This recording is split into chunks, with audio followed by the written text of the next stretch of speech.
What's up, guys? So, Deep Stater, counterinsurgent, um, war criminal, an Armenian sellout, Luke Thomas. We'll get into that. The Armenian sellout part. He was on MMA Joey's show running cover for Barack Obama and running cover for George W. Bush. Let's take a listen. What are your thoughts on that? And here's a question I want to pose to you that I don't feel like anyone ever thinks about ever. How much of a potential fan base does that turn off? Because I know people who've said, like, I kind of want to watch the UFC, but I don't really like this type of stuff. You know what I mean? I don't want to have politics forced down my throat. And I do feel like while the UFC does have people that enjoy that, and they're like, oh yeah, play political commercials and, show the president or candidate, every 5 seconds in between fights. And I hate ads. Offers the Starlink Mini as a powerful tool packed in a small. Fuck Starlink. Elon Musk is a clown. Like that. I think there's a lot of people that are turned off by that. So the question is, how do you feel about the hyper-obsessed right-wing fan base? And also, how large of a portion do you think is turned off by that and just not a fan of the sport because of that? Let's start with the second part first, if we can. This is something I've discussed pretty frequently. So the implications of what it means, I don't know. I actually don't know. And I especially say I don't know for the next 4, 5, 6, 7 years, because the UFC is about to sign what is probably going to be a pretty lucrative media rights deal, right? The preferred candidate of the UFC president, or not even candidate, I should say, the preferred politician now is president, and this is the UFC's preferred person to hold this office. So, are we really going to get, antitrust their way anytime soon? Probably not. They're sitting pretty, not just now, they're sitting pretty for what is certainly going to be the foreseeable future. Keep that in mind. But a funny thing has happened.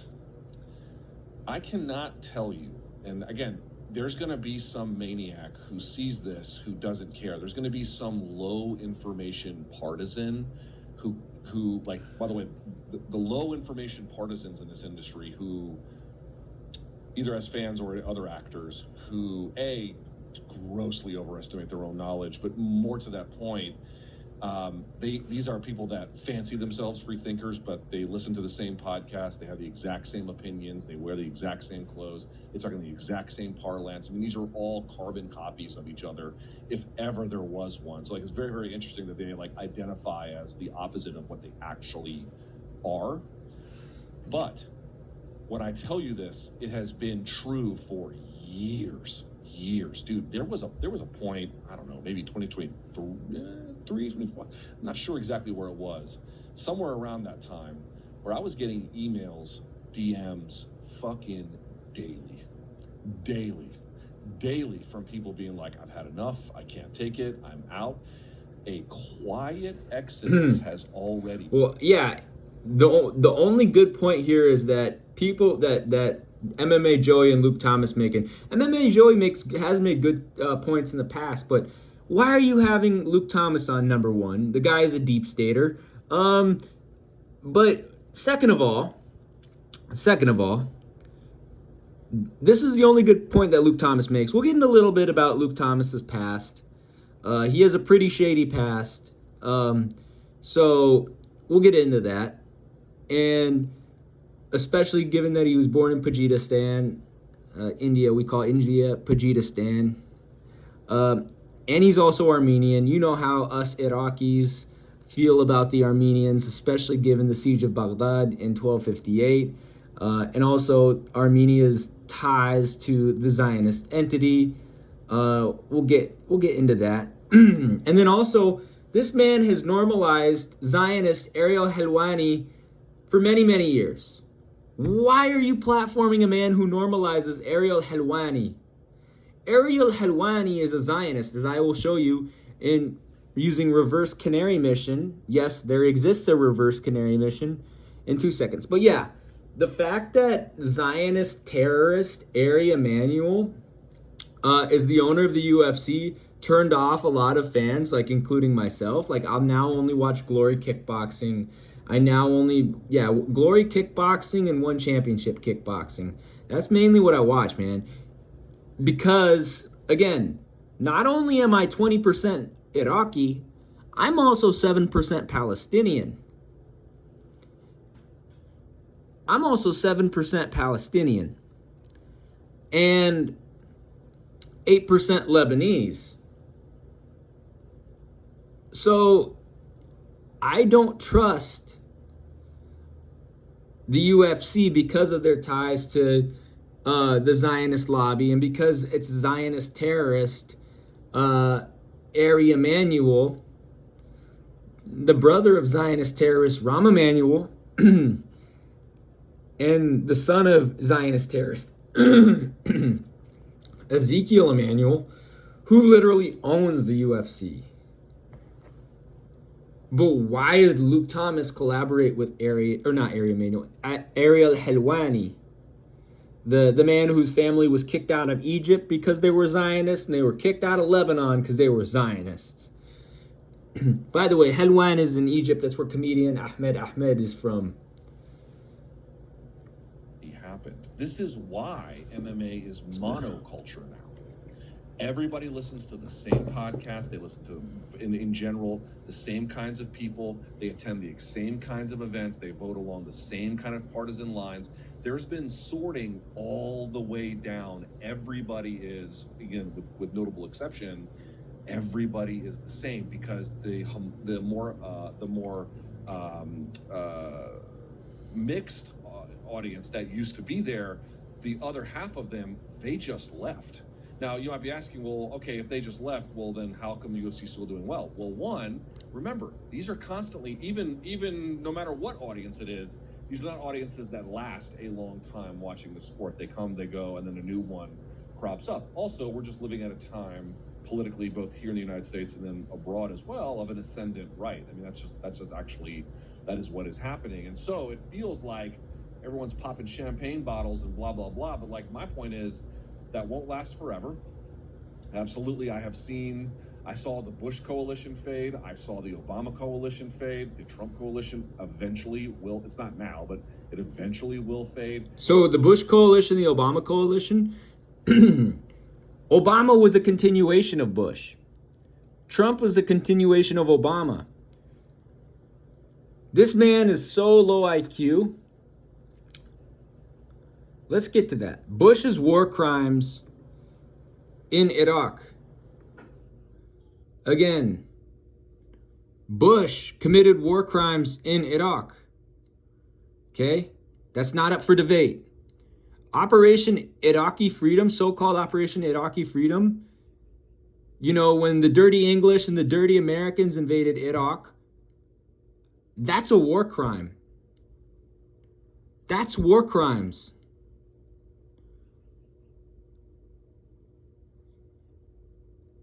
And an Iraqi woman is using the Shilko report in a war crimes lawsuit against George Bush. This is from March 20, 2023. Obama not only continued the war in Iraq, he started wars in Libya, Syria, Yemen. Obama committed war crimes in Palestine. The Obama administration attacked via drones or otherwise 7 countries: Syria, Iraq, Afghanistan, Libya, Yemen, Somalia, Pakistan. Obama was also a Zionist, right? Just much like George W. Bush. Bush was a Zionist. Who do you think started the Abraham Accords, Luke Thomas? Who do you think started the Abraham Accords? And why is this article citing Zionist terrorist nunts, Scott Ritter? That's kind of disgusting. Dude, people in Abu Ghraib were tortured by the U.S. Iraqi people in Abu Ghraib were tortured by the U.S. Again, Obama was no different than Bush. Also, Trump, no different than George W. Bush. The drone strikes in Yemen that Trump did. By the way, I'm also 10% Yemeni. The war crimes in Iraq the drone strikes in Iraq as well, and in Syria, especially in Al-Raqqa, and in Halab, and Tabqa. Again, Trump, Obama, and Bush are literally the same. So what is this soy boy Armenian doing? And yeah, I mean it when I say soy boy Armenian. Because let's look at Luke Thomas's record and who he really is. Luke Thomas was born in 1979 in the Republic of India, aka Tajikistan, to an American Foreign Service officer, a U.S. propagandist, a U.S. deep state operative, and a Syrian Armenian mother who lived in Lebanon. So this man's dad was an American Foreign Service officer. And what do American Foreign Service officers do? A FSO is a commissioned member of the U.S. Foreign Service. FSOs formulate and implement the foreign policy of the United States. And they spend most of their careers as members of overseas U.S. embassies, consulates, and other diplomatic missions. Again, this man is literally joined at the hip to the U.S. empire. Also, his mom's Armenian.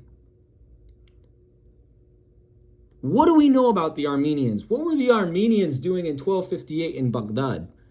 Oh, that's right. They participated in the siege of Baghdad in 1258. Also, between 1998 and 2005, Luke Thomas participated in Battery H of the 3rd Battalion 14 Marines in Richmond, Virginia, achieving the rank of sergeant. Was Luke Thomas in Iraq? Was Luke Thomas ever deployed to Iraq? Because if he is, I have grounds to incarcerate Luke Thomas, to get Luke Thomas incarcerated for war crimes. So Luke Thomas was involved during the time of the Iraq War in organized crime, because the U.S. military is organized crime. So MMA Joey, dumbass, you fat dumbass, why are you platforming a man who's involved in organized crime, whose family's joined at the hip to the U.S. empire, and who was born in Tajikistan? Furthermore, Luke Thomas was notable on MMAfighting.org as a charter and regular panelist on the MMA Beat series, moderated by MMA journalist and Zionist terrorist Ariel Helwani, for his weekly webcast, Promotional Malpractice and Podcast Monday Morning Analyst. Well, geez Louise, that's kind of weird. Because guess what? This is who Ariel Helwani is, an MMA journalist with Zionist views. Helwani has made Zionist tweets online and spoken in favor of the Zionist regime numerous times. And here you go. Here's evidence of Ariel Helwani.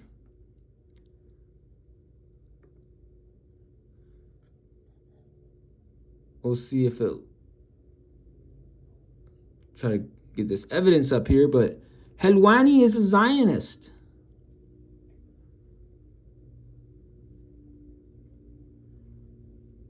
Ariel Helwani also admits his Zionist war crimes. Ariel Helwani also admits his Zionist normalization. He admits because his parents were Zionists, they got kicked out of Lebanon. His family originally got kicked out of Egypt. His last name's Egyptian, Helwani. Come on, wake up. Helwan is the city where comedian Ahmed is from. His family was originally kicked out of Egypt because they were Zionists. So why is this soy boy, Luke Thomas, this war criminal soy boy deep stater, dirty Armenian, dirty Englishman, why is he palling around with MMA Joey when this man is tied to the hip to the U.S. empire? Oh, and if when I say dirty Armenian, here's why. So this is the siege of Baghdad in 1258.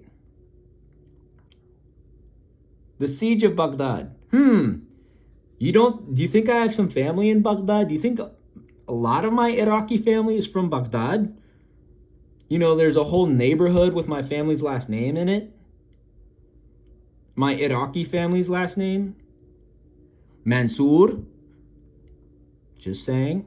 There's literally a Mansour neighborhood in Baghdad, which is where part of the Iraqi branch of my grandma's family originated. How do you think we got the name Mansour? It's not like we were from Mansoura in Egypt, in northern Egypt. No, we were from the Mansour neighborhood of Baghdad. So this is the siege of Baghdad, which happened in 1258. And guess who was involved? The Armenians. So it was not only the Mongols and the Chinese. The Mongols, Hulegu Khan, Baiju, Baiju Noyan or Baichu, who was Mongolian, Kitbuka, who were who was an Eastern Christian subservient to the Mongols, Guokan, dirty Chinese, worked for the Mongols, Zakare III, Zakarian, Armenian nobleman, Prosh Hagbakian, also known as Hassan Prosh. Again, another Armenian. So, against who? Al-Mustasim, who was Iraqi. And the Mongols, the dirty Mongols, used fighters from Armenia, Georgia, and China. Right?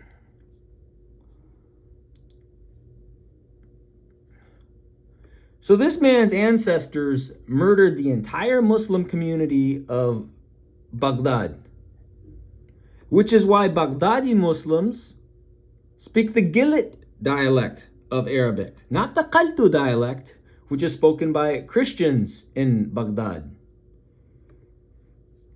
Right?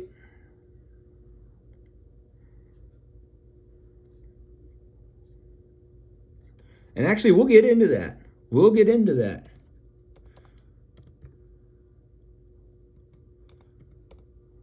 Because this man wanted to cosplay history and commit war crimes in Iraq just like his ancestors. So there's the Gilit dialect and the Qaltu dialect. Right? So, Mesopotamia Arabic has two major varieties: Gelet Mesopotamia Arabic and Qaltu Mesopotamia Arabic. Their names derive from the form of the word I said in each variety. Gelet Arabic is a Bedouin variety spoken by Muslims, both sedentary and non-sedentary in central and southern Iraq, and nomads in the rest of Iraq.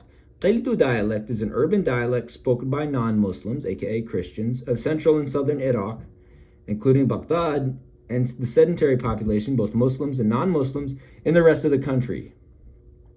Non-Muslims include Christians, Yazidis, and Jews, until most of the Jews were exiled from Iraq in the 1940s and 1950s. Geographically, the Gelet Qaltu classification roughly corresponds to, respectively, to Upper Mesopotamia and Lower Mesopotamia. The isoglosses between the rivers Tigris and Euphrates around Fallujah and Samarra. During the siege of Baghdad, the dirty Mongols martyred all of the Muslims in Baghdad and in the south. However, sedentary Christians and Jews were spared and northern Iraq was untouched. Why do you think sedentary Christians and Jews were spared? Is it because there were Armenians and Georgians and Chinese who were fighting alongside the Mongols? And we all know the Chinese have an affinity to the Jews. We all know that the Georgians and Armenians have an affinity to the Christians. And that's a fact. So this man's ancestors literally committed genocide against my people, being Iraqis. This man's ancestors literally changed the way we speak Arabic because, again, Siege of Baghdad. There were Armenians involved in the Siege of Baghdad. There were dirty Armenians involved. Zakare Zakarian,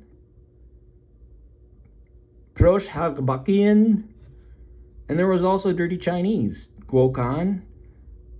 And get this, there were 300,000 Mongol troops, including auxiliaries from Armenia, Georgia, China, and elsewhere. They were using foreign fighters. So literally, because the fact that all the Mongols martyred all of the Muslim community in Baghdad, that's why Muslims from Baghdad speak Gilit instead of Qaltu, right? Also, we got to talk about Armenia's relations to the Zionist entity, right? So a bilateral relationship exists between Armenia and the Zionist entity. From 1993 to 2007, Armenia was served by the embassy of the Zionist entity in Georgia. In 1996, Solak Momijan was appointed the honorary consul of Armenia in Qudus. 11 years later, the residency of the embassy of the Zionist entity in Armenia was moved to Qudus. In October 2010, Shmuel Mirom was appointed the Zionist ambassador to Armenia. Armen Melkonian was appointed the Armenian ambassador to the Zionist entity with a residence in Cairo in 2012. In October of that year, Melkonian presented his credentials to Zionist terrorist Shimon Peres, the guy who's butt buddies with Lionel Messi. On 21 September 2019, Armenia announced it would be opening an embassy on occupied Palestinian land. Despite generally cordial ties between the two, relations soured after Armenia withdrew its ambassador to the Zionist entity due to Zionist arms supplied to Armenia's enemy, Azerbaijan, in the 2020 Nagorno-Karabakh war. Again, the Zionist entity and Armenia have maintained diplomatic relationships since the latter's independence from the Zionist-controlled Soviet Union, the liberal Zionist Soviet Union, in 1991. The Armenian diplomatic mission traveled to occupied 1948 Palestine, or the diplomatic mission to occupied 1948 Palestine was located in Georgia from 1993 to 2007, although Solak Momijan was appointed honorary consul of Armenia in Qudus in 1996. There have been several high-level visits to occupied Palestine led by Armenians. Former Armenian President Robert Kocharian traveled to occupied Palestine and met with Zionist terrorists, including Zionist terrorist Ehud Barak, in January 2000. Both countries pledged to strengthen relations and signed agreements on health and bilateral investment. In 2023, Catholicos of all Armenians, Karekin II, visited Ashkenazi chief rabbi Yonah Metzger. Metzger accepted Karekin's invitation to Armenia in 2005, and his trip included a visit to the Tzitz Nurkanabad, the genocide memorial in Yerevan. At the memorial, he formally recognized the Armenian genocide. In 2014, Shmuel Mirom, the Zionist terrorist entity's ambassador to Armenia with a residence in Qudus, said that the Zionist entity is willing to abolish all visas for Armenia soon, and beginning with holders of diplomatic passports. Warming relations between the two deteriorated in September 2020 in response to the continuous Zionist military support for Azerbaijan in the 2020 Nagorno-Karabakh situation. Armenia recalled its ambassador to the Zionist entity. The president of the Artsakh Republic, Arayek Haruntunian, accused the Zionist entity of complicity in genocide. In December 2021, Armenia transferred its ambassador to Brazil, Armen Akopian, to occupy 1948 Palestine. Akopian holds a PhD in Semitic philology, so he's a philo-Semite, and he's a Zionist cuck, and he speaks Zionist terrorist, and he also speaks Arabic. Hebrew is a Zionist terrorist language. That's why I called it Zionist terrorist.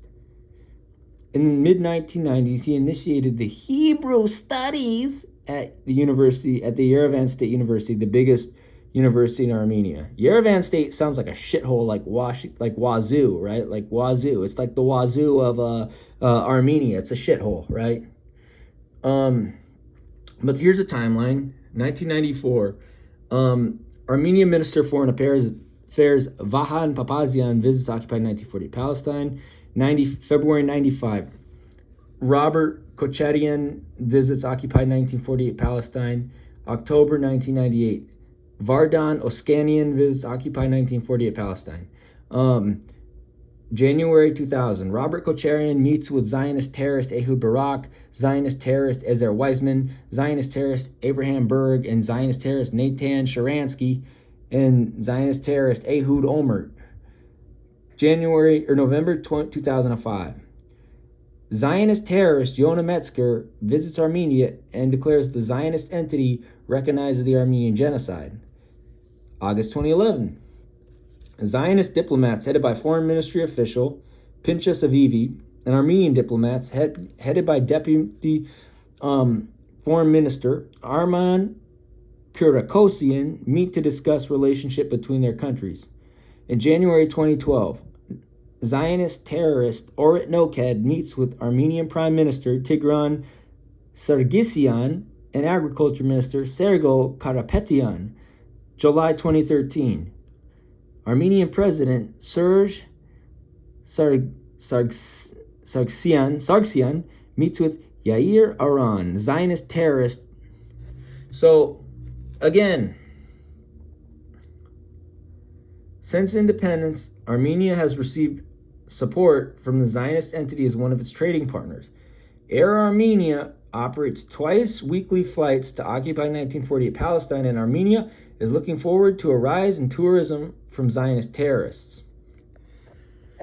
So that's another thing about the dirty Armenians. So Armenians had occupied 1948 Palestine. And just because the Armenians have lived in the Balad for about 2,000 years, doesn't mean that they're not Zionist collaborators.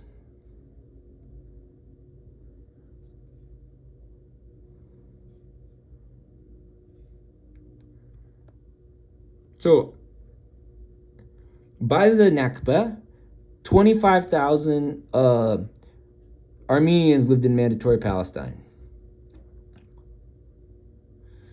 And yeah, there is a huge Armenian population in Qudus.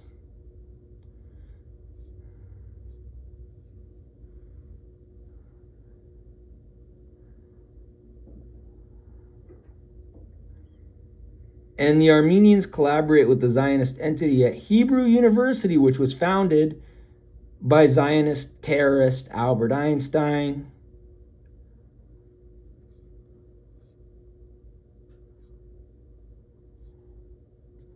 And there are also JOOs in Armenia.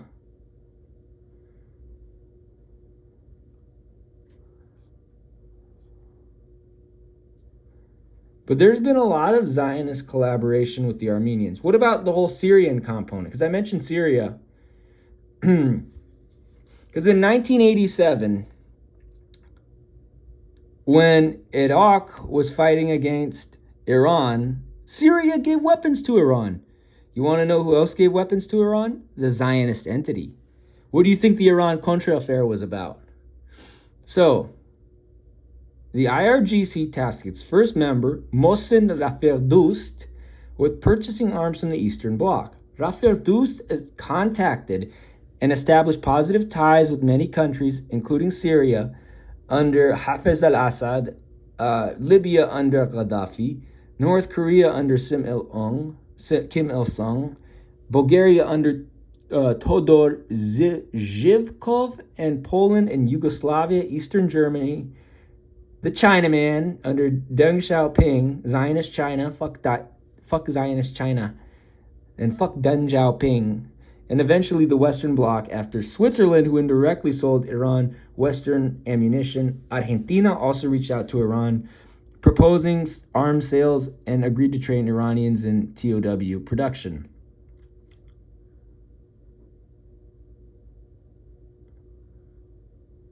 To purchase arms for the IRGC. Iran's recovering army, however, had its own logistics support who reached out to the Western Bloc countries, including the United States and indirectly the Zionist entity, to purchase ammunition and spare parts for their Western-made military equipment.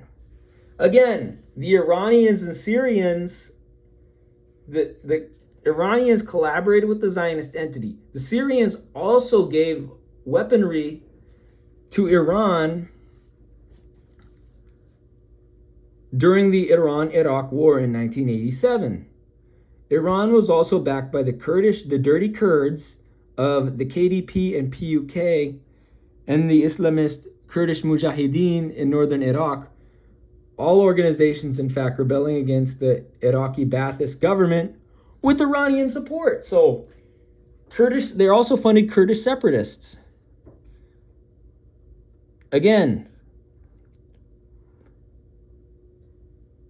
this is why, and northern Yemen actually supported Iraq. So I'm proud of my North Yemeni heritage and my Iraqi heritage, but not of my South Yemeni heritage, because they funded Iran. And I can't stand Iran because of what happened in 1987. So why is MMA Joey platforming this deep state agent and liberal Zionist? This man's attached at to the hip to the deep state. This man's a war criminal. This man collaborates with Zionists. Why is MMA Joey platforming him? So, again, big red flag on the part of MMA Joey. It makes me think that MMA Joey is a liberal Zionist. So, yeah.